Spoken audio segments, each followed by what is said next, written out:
tema de hoje é apego seguro. Mas peraí, apego? Que história é essa? Apego? Apego não é a palavra que diz um negócio ruim. A gente não fala assim, cuidado com apego às coisas materiais. E aí a gente tem que lutar contra isso, né? Ah, não, eu não posso me apegar. Aí a gente vai para o lado oposto, né? Despreza as coisas materiais e aí, né, a gente começa a fazer umas coisas meio estranhas com a gente mesmo, né? Ah, não, eu não posso ter apego material, e aí abro mão das coisas e vou ficando desassistida. Também não é o, né, apego material, a gente não precisa exagerar para o outro lado. Mas apego, será que é uma palavra confortável para a gente? Ou ela é desconfortável, né? Elas têm um sentido. E apego seguro? Como assim? Que história? Nem existe apego seguro. Que é isso? Apego seguro existe, sim. Jesus, ele disse uma frase conhecida de Jesus: venham a mim, todos vocês que estão cansados e sobrecarregados, e eu te darei alívio, te darei conforto. Depois ele fala, né, o meu jugo, o meu fardo são leves, né, também ele vai falando sobre confiar nesse cuidado que ele nos oferece, nesse alívio para nossa sobrecarga, confiar, porque aí tudo se torna mais leve. E a gente confia em Jesus, né, e a gente tem um vínculo, um apego seguro com ele, né. Hashtag só que não, né. Mas será que a gente confia mesmo? Ou a gente acha a frase bonita? Ah, muito bem, a frase é muito bonita, né? Legal, mas vamos pensar um pouquinho juntos. Apego seguro vem de um conceito. As crianças, quando têm mais ou menos, enquanto o bebê é bem bebezinho, ele e a mãe são um ser só, o bebê que acabou de nascer. Isso pelo olhar da ciência do mundo, né? Aos poucos, 3 meses, o bebê começa a enxergar a mãe, porque até então a relação dele é: estou com fome, algo me alimenta, né? A mãe até ouve a voz e tal. Com 3 meses, ele começa a ver a mãe, começa a interagir. 6 meses, a criança já ri, né? Já começa a ver outras pessoas da família, o pai, já logo em seguida a mãe já vê e tal. Aos pouquinhos a criança começa a ampliar. Então, dentro desse conceito, entre 7 e 9 meses de idade, todos nós, tínhamos uma pessoa de apego, confiávamos nessa pessoa, entre 7 e 9 meses. Podia ser a pessoa que cuidava da gente, a mãe, vó, quem cuidou da gente. Apego seguro.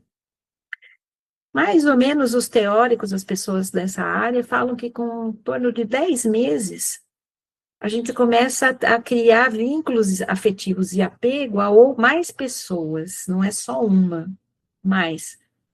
Tem uma fase aí de estranhar as pessoas, o bebê estranha, depois aí o bebê fica todo risonho, né, e vai para o colo das pessoas e cria vínculos. Apego seguro é quando o bebê, quando nós tínhamos necessidades, estávamos com fome, desconfortáveis, com dor, estava doendo a barriga, a gente não sabia nem o que era, mas era a dorzinha, né, de estar o sistema digestório funcionando, por exemplo. E vinha o alívio, alguém vinha e respondia ao nosso choro, à nossa necessidade, e aliviava a nossa angústia, a nossa dor. Então, apego seguro é aquele apego que a gente cria com alguém, porque essa maneira de ser atendido é constante, é segura, é previsível. Então, são 3, mais ou menos, conceitos que estão ali. A gente chorava de fome e podia esperar que viria a resposta. E aí, a fome era aplacada. Podia vir rápido, podia demorar, mas a gente confiava no tempo de resposta para essa fome diminuir, porque a gente sabia que viria. Então, a base da gente poder construir relações com apego seguro com Jesus e com as pessoas passa por relações previsíveis. Previsibilidade é importante. Não quer dizer certeza. Não quer dizer, eu vou controlar o outro para o outro fazer o que eu quero na hora que eu quero. Não é isso. Isso não é previsibilidade. Isso é vontade de dominar, de controlar o imprevisível. Tá? Quando nós somos muito de organização, muito de calendário, muito de, né, tentativa de controlar o não controlável, né? Isso também é muito frustrante, porque a gente não controla nada. A gente não controla nem a gente, quanto mais controlar a vida, né? Controlar o mundo. Mas tudo bem. Previsibilidade. Presença. Eu posso aguardar que na minha angústia vai chegar. Está presente. E essa presença com atenção. Então, eu estou sendo olhado nos olhos. Tem um videozinho curto, me lembrei agora de um ator que está lá num filme que chama O Alto da Compadecida, um ator brasileiro, que é Matheus alguma coisa, Natchingarlin Nagarai, que eu não sei dizer o sobrenome dele, é o rapaz que faz o Alto da Compadecida. Tem um vídeo que a gente vê dele que ele diz que ele, na terapia, ele falando das angústias e dos sofrimentos dele, ele dizia que perdeu a mãe quando ele tinha 3 meses. Bem a fase que a criança começa a enxergar a mãe. E que ele falou dos sentimentos que ele tinha. E que a terapeuta dele disse: a sua mãe estava presente e te olhava nos olhos. Você foi um bebê que foi olhado nos olhos, e isso foi suficiente para você. 3 meses de vida com a mãe. A mãe partiu do plano espiritual.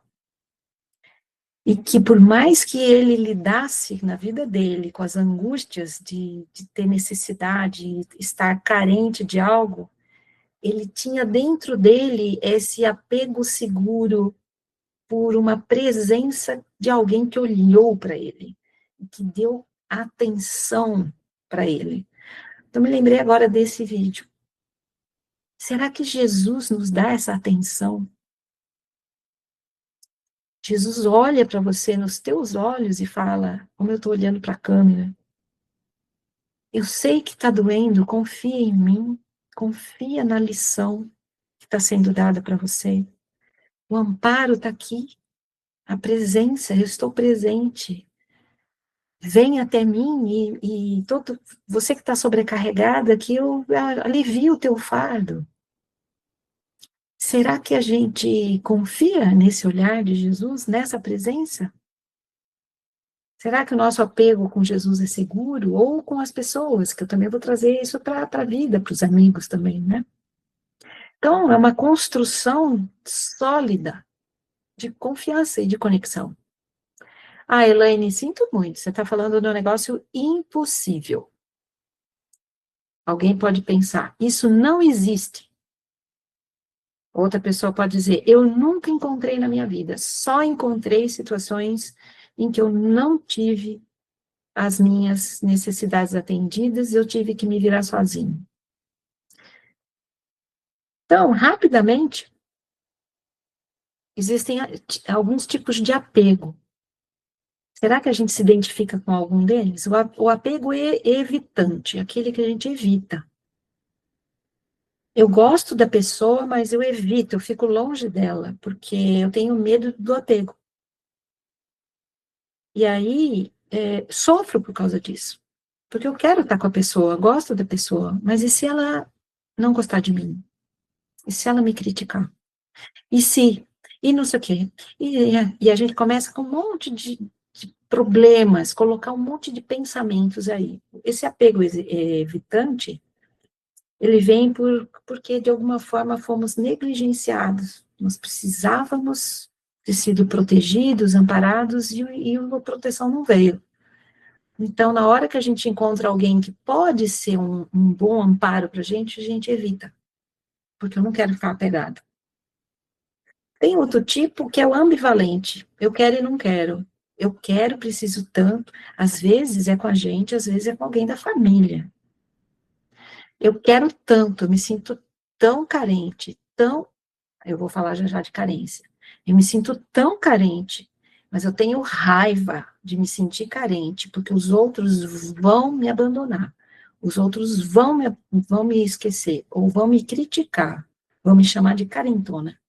Então, eu tenho raiva. Eu quero, mas eu tenho raiva. Então, é um apego com raiva.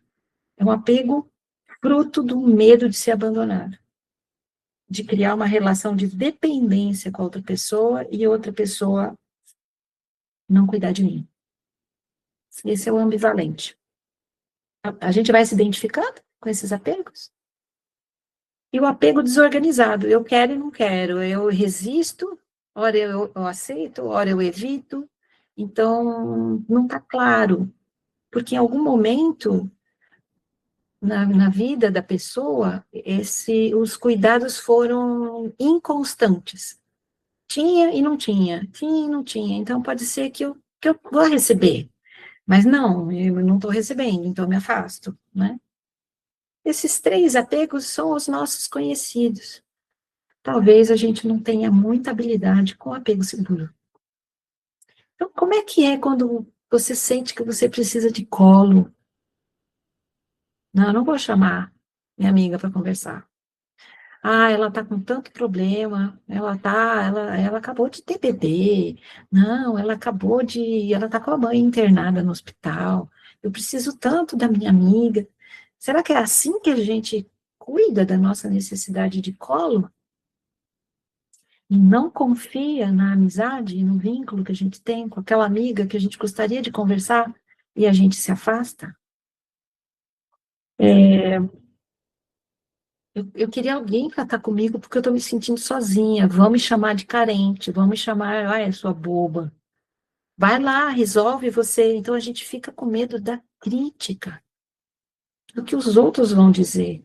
Então eu não posso mostrar. E quanto mais a gente age assim, eu não posso mostrar para os outros que eu estou carente de afeto, de colo, que eu estou sofrendo, mais essa carência aumenta. Mais a gente começa a pensar bobagem com relação a gente. Eu não mereço. É melhor eu nem falar. Já estou sozinha mesmo. Será que a gente vai se encolhendo e diminuindo para dizer, socorro, me ajudem, estou com problema financeiro. Eu estou com problema, eu não sei como resolver. Né? Às vezes é um assunto de saúde na família. O que acontece com a gente? Eu acho que ninguém vai me ajudar? Esse é o pensamento do apego distorcido. Eu preciso, mas eu não abro, né? Porque eu acho que eu não mereço. Ninguém vai me ajudar porque eu não mereço. Eu acho que me ajudam, mas me ajudam contrariados. A pessoa me ajudou, mas no fundo ela não queria. Esse é o evitante, né?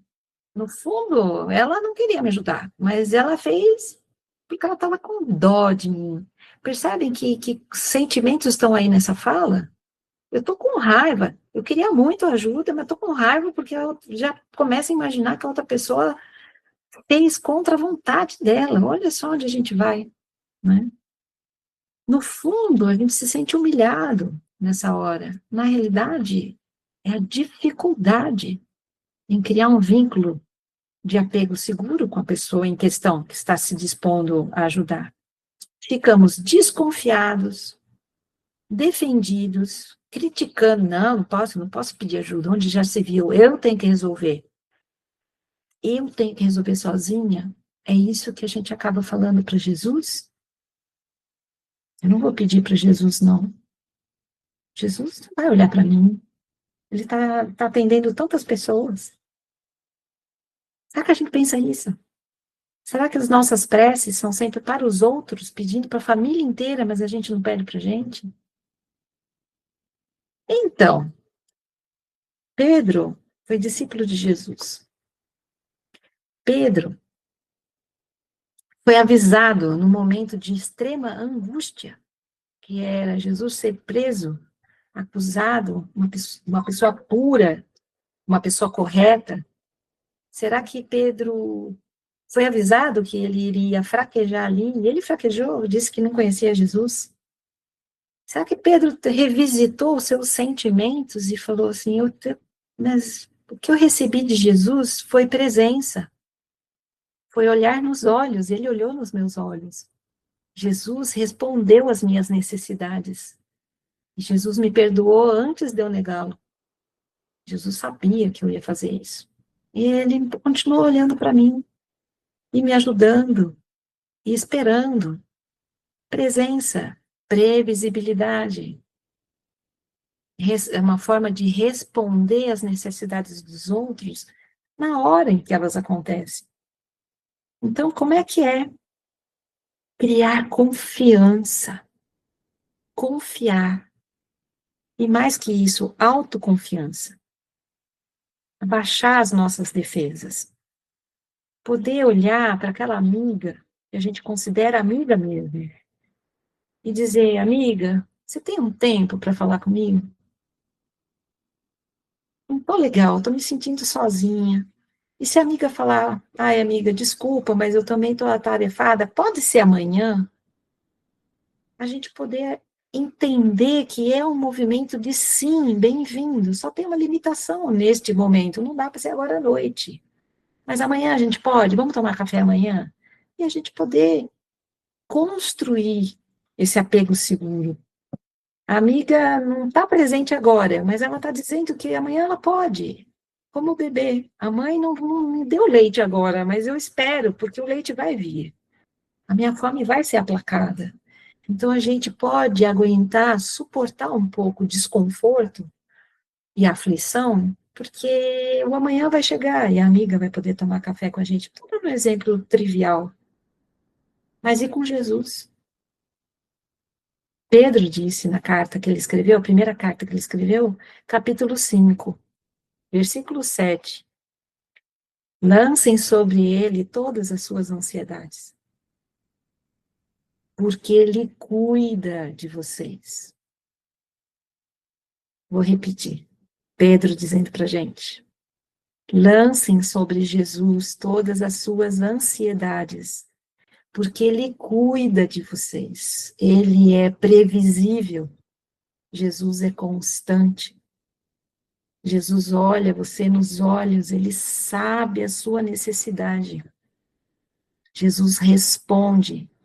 Pode não ser do jeito que a gente quer, porque a gente quer tomar Coca-Cola e não pode, né? Quando a gente é criança, né? A gente quer tomar veneninho e ele fala, não pode. Espera, né? Passa, essa vontade vai passar, aguenta. Eu estou aqui do teu lado.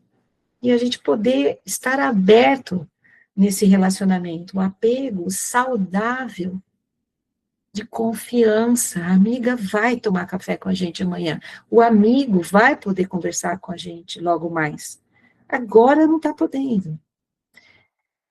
Esse apego seguro é poder confiar nessa amizade, porque eu sei que ele não pode agora, mas se ele pudesse, ele estaria comigo, esse amigo, essa amiga, não é? A gente pode desenvolver esse apego seguro com as pessoas. E ainda mais com Jesus. Confiar de uma forma segura. Apego seguro, mesmo ausente, com desconforto, eu posso esperar e contar com a pessoa, e eu posso ter emoções positivas, ter esperança, ter paciência, aguardar o momento, porque o que é bom para mim, para as minhas necessidades, vai vir, porque eu mereço, porque eu sou filha da luz, eu sou filho da luz, filho divino de Deus. Nesse momento eu estou com fome, a comida vai vir. Nesse momento eu quero colo, o colo vai vir. Eu só tenho que aguardar um pouco, confiando nessa previsibilidade, nessa maneira de responder às nossas necessidades e nessa presença amorosa que a gente tem, não só de Jesus, mas de toda a espiritualidade. Então, é por isso que a gente fala toda semana, Evangelho no lar, preces, não é mais uma tarefa para a sua vida, não é mais uma rotina que você tem que estabelecer. É o momento da conexão segura, do afeto seguro com Jesus, com o seu mentor, com o seu anjo da guarda, a sua anjo da guarda. E isso a gente extrapolar para a vida, para quem realmente está presente. E a gente pode aguardar que vão nos ajudar. Assim como a gente ser um afeto seguro também para as outras pessoas. Mas primeiro a gente recebe, cuida da gente. Depois a gente doa.